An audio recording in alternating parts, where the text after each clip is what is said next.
அனைவருக்கும் வணக்கம். இன்னைக்கு செல்வி சமையல்ல சுவையான பால் பணியாரம் செஞ்சு காட்ட போகிறேன். குழந்தைங்களாம் ஸ்கூல் விட்டு சாயங்காலம் டைம் வராங்க இல்லைங்களா, இந்த மாதிரி பால் பணியாரம் செஞ்சு கொடுத்தா ரொம்ப சாப்பிடுவாங்க. வாங்க எப்படி செய்யறதுன்னு பார்க்கலாம். இப்போ முதல்ல நம்ம மாவு அரைக்க கொஞ்சமாக தண்ணி ஊற்றிக்கலாம். கிரைண்டரில் அரிசி ஒரே முட்டை போடக்கூடாது, இப்படி கொஞ்சம் கொஞ்சமாக போட்டுக்கலாம். நான் பச்சை அரிசி 1 டம்ளரு, குண்டூல் 1 டம்ளர் எடுத்துருக்குறேன்.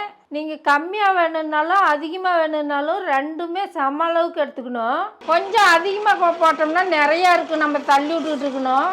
இது கை வைக்காமல் நம்ம மாவு எடுக்கிறதுக்கு போகிறோம். அதனால் ஒரு 1/2 கிலோ அளவுக்கு நம்ம போட்டோம்னாக்கா சீக்கிரமாக மாவு ரெடியாகி வந்துடும். நான் இப்போ 1/2 கிலோ அளவுக்கு தான் போடுறேன். இப்போ அரிசி எல்லாம் போட்டாச்சு, உளுந்து போட்டுக்கலாம்.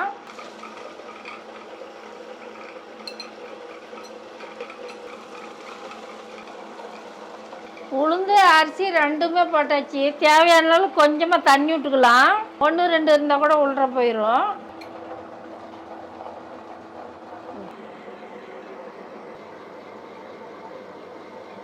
தேங்காய் பால் பணியாரம் செய்கிறதுக்கு ஒரு தேங்காயை உடச்சி நான் சின்ன சின்னதாக கட் பண்ணி எடுத்து வச்சுருக்கிறேன். இப்போ தேங்காய் பால் பண்ணிக்கலாம்.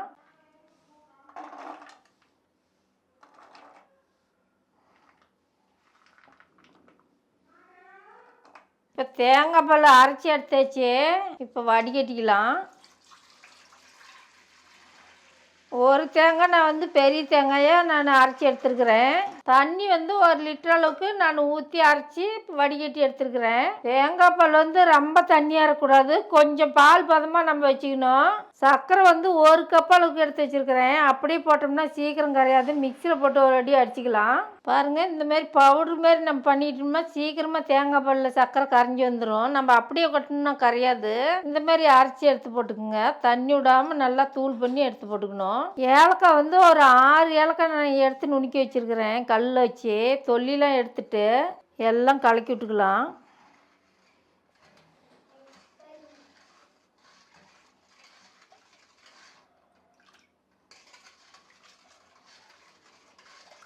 இப்போ இதை கலக்கி விட்டு மூடி போட்டு ஒரு பக்கமாக எடுத்து வச்சிடலாம். இப்போ தேங்காய் பால் ரெடி ஆயிடுச்சு. இப்போ பணியாரம் செய்கிறது பார்க்கலாம். கொஞ்சமாக நம்ம தூள் உப்பு சேர்த்துக்கலாம். சும்மா ஒரு சிட்டி அளவு இருந்தால் போதும். இட்லி சோடா சும்மா கொஞ்சமாக ஒரு சிட்டி அளவு எடுத்துக்கலாம். அப்போ தான் கொஞ்சம் குண்டு குண்டாக வரும் பால் பணியாரம். இப்போ கொஞ்சமாக தண்ணி தெளித்து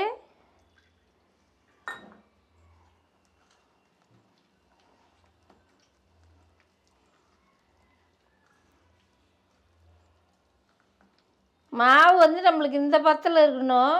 இல்லை ஸ்பூன் வச்சு கூட நம்ம கொஞ்சம் கொஞ்சமாக எடுத்து போட்டுக்கலாம். இல்லை கையிலேயே கொஞ்சம் கொஞ்சமாக அப்படி சின்ன சின்னதாக விட்டுக்கலாம். இல்லை தொட்டாங்குச்சியில் சின்னதாக ஒரு ஓட்டை போட்டு அதில் கூட அப்படியே சின்ன சின்னதாக கீழே ஆட்டி விட்டோம்னாக்கா எண்ணெயில் இறங்கிடும்.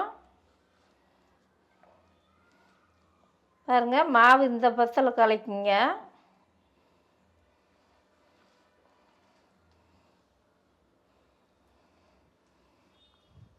இப்போ நல்லா கலக்கியாச்சு.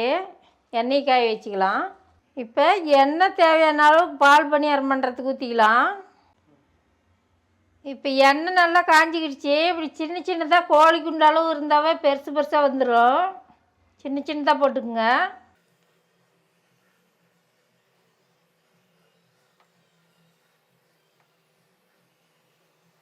பாருங்கள் எவ்வளோ பெருசு உப்பி வருது. சின்ன சின்னதாக போட்டுக்கிட்டோம்னா ரொம்ப பெருசாகி போயிடும்.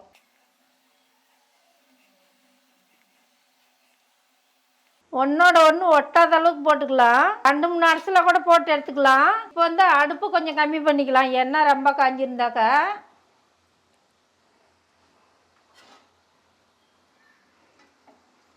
அரிக்கரண்டி வச்சு நம்ம திருப்பி விட்டுக்கணும். உடனே கொஞ்சம் நேரம் ஒரு 2 நிமிஷம் விட்டாவே அந்த செவந்து வந்துடும். ரொம்பவும் வெள்ளையாக எடுக்கக்கூடாது, ரொம்பவும் சேவக்கூடக்கூடாது, மீடியமாக எடுத்துக்கலாம்.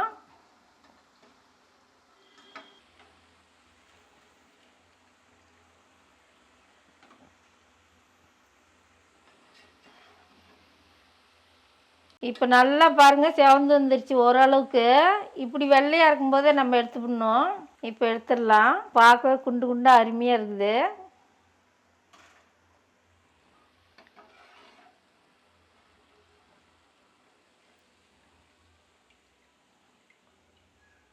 இதே மாதிரி எல்லா மாவையும் போட்டு எடுத்துக்கலாம்.